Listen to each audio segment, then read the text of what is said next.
Oh boy, can't wait for this Nintendo Direct. I'm sure we'll see some fun news about that upcoming Kirby game. Wow, Kirby is Car? Funny, yes, I like Kirby Car. They're bringing back ability scrolls as well. That's pretty cool.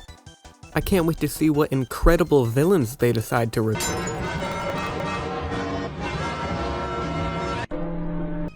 Oh, okay. Well, at least we might still get to see some Silksong.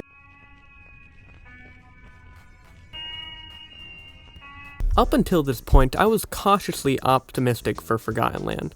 It looked really fun in some of the other trailers, and although I didn't like the gorilla boss design, or the look of some of the enemies showcased, I still had hope. I mean, look at the cool Wispy Woods variation, or the glimpse of an action-packed Meta Knight fight. However, some of these hopes were immediately dashed by the reveal of these boss designs. They are not only some of the most generic things I've ever seen, but some of the least fun to look at as well. Alright fellas, we need some new boss designs for our new Kirby game. Any ideas? How about we make a humanoid cat? Okay, and? With claws.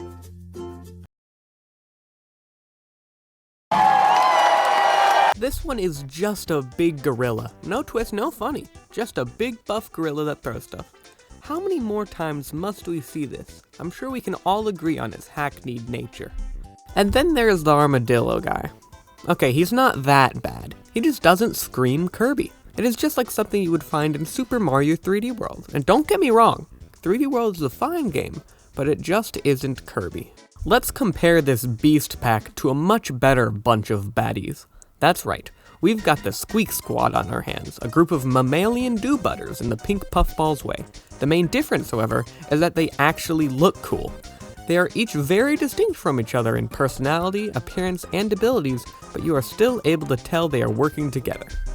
Instead of just having some big buff gorilla, we got Storo, a big blue mouse with an eye patch and a mallet. Instead of a generic assassin leopard, we have Spinny, the quick on his feet thief with a giant metal claw and a cape. I don't even know what's going on with Silly Dillo Man, but you can see how these characters are so similar in description, but how the squeaks are brought out so differently, so much more iconically, recognizably, brilliantly, and so on and so forth.